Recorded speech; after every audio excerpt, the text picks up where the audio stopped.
Hello, welcome back. All right, so we've got our abstract complementary color painting done.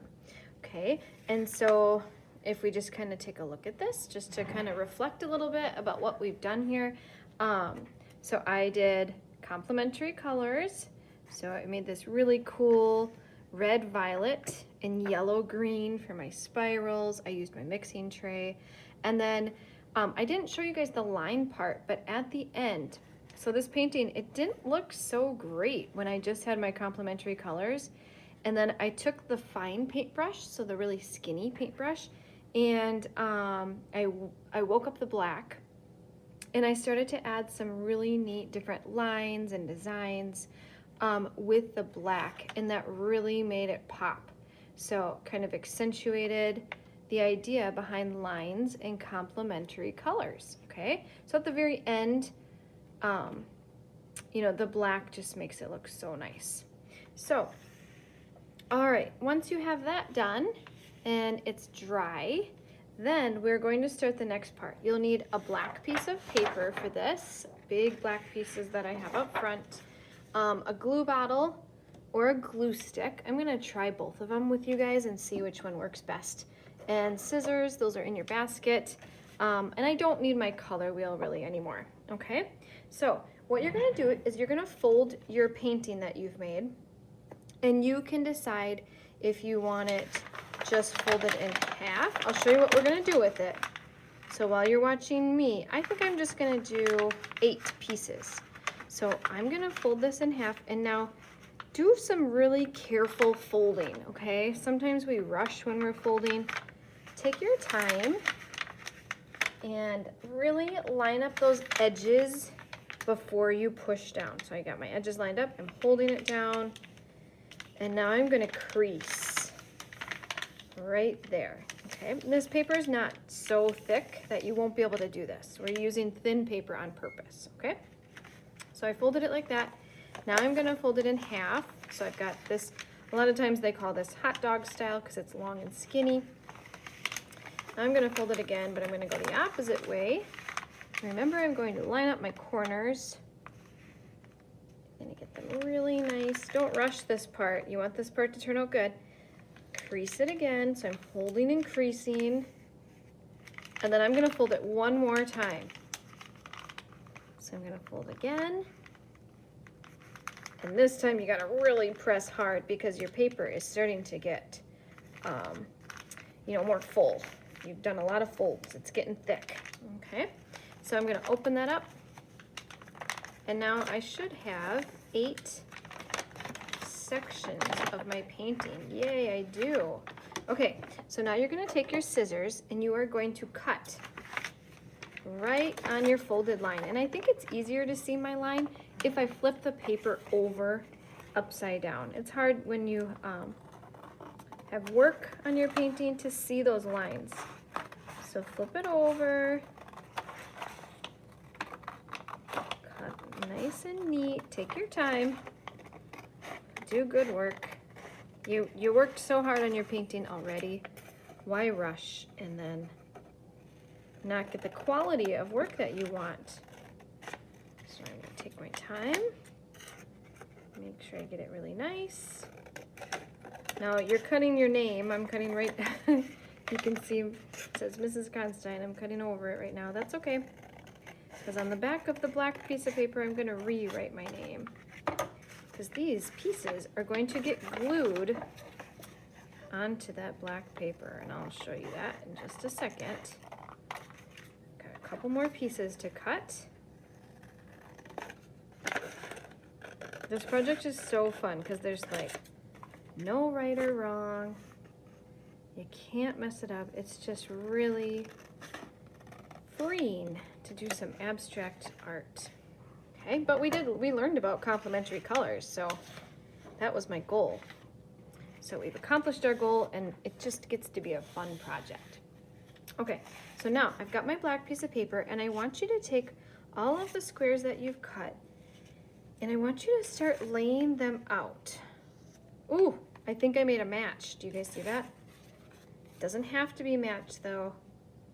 Ooh, this one, it's not really matched, and I like that. So now I'm gonna start to put them, they need to be, I wanna see the black around each piece, and I want to just lay it out so that the black will be equal around each rectangular piece of my painting. So now I've got that, and I have this one as my last one left. So now if you want to, once you have them laid out, I just kind of randomly laid them out. Now you can see, do you like how this composition looks? If not, move things around before you glue them down. So I'm not really a big fan of, I don't like that all the red and green is on this end and all the blue and orange is at this end. So I'm gonna randomly pick up one, and I'm gonna flip that over, and then I'm going to, I want more blue and green down here on this bottom portion. Now I do have red and green kind of right here together. What if I flipped this one just up like this to kind of spread those colors out? I don't want mine to match. If you want yours to match, that's fine. But my goal, I want it to look like it's a mixed up, abstract work of art. So I'm not going to, I don't want them to match. And then I have a lot of these spirals right here, but I want to have more on this end. So I think I'm gonna rotate this one like that, and then I might, oh gosh, I kind of want to switch maybe, do I like that? But then these two match. No, I think I like it the way it was. I think I like it that way, like that. Okay, so this is the composition that I like, and it's a personal preference. There's no right or wrong, so no one's gonna say, oh, you did it wrong. Nope, you can't mess this up. It's just the way that you like it, and it's a visual thing, right? The way we like things, it's just something in our brain that we like certain things. We sometimes don't know why. Okay, so now I have it the way that I like it. I like the spacing I have at the top. I like the spacing in between. It looks pretty equal right now around each rectangle. So now go grab a glue. You can use either this white glue. I'm gonna try both while you guys are watching so we can see. Let's do a little experiment and see which one works best. So if I use the white glue, let me make sure you guys can see this. Yep, okay. If I use the white glue, and I go around this edge like this. Okay. And now I have to remember how I had it. I had it flipped this way. I'm gonna think about the spacing before I set it down. And I'm just gonna hold it there for a minute. Kind of go around my edges where I put that glue so it lays nice and flat. Oh, I think I like how this glue is working with this paper. I'll try the glue stick. I'm just not sure the glue stick is going to hold the paper down as well, but I'll try so we can figure this out. Which one's the best for you guys? Let's see. Let me get my spacing before I press it down. Make sure it's right. Okay. The glue stick works pretty good too, as long as you use enough of it. So if you push hard enough, the glue stick actually works pretty good too. Okay, so I'm gonna finish this. I'm gonna glue all of my work down, and then on the back, I'm gonna rewrite my name with a white oil pastel. And actually, I think I might do it on the front so that I can display this on the wall. Remember, if you don't have your name on the front, then no one's gonna know whose art that is.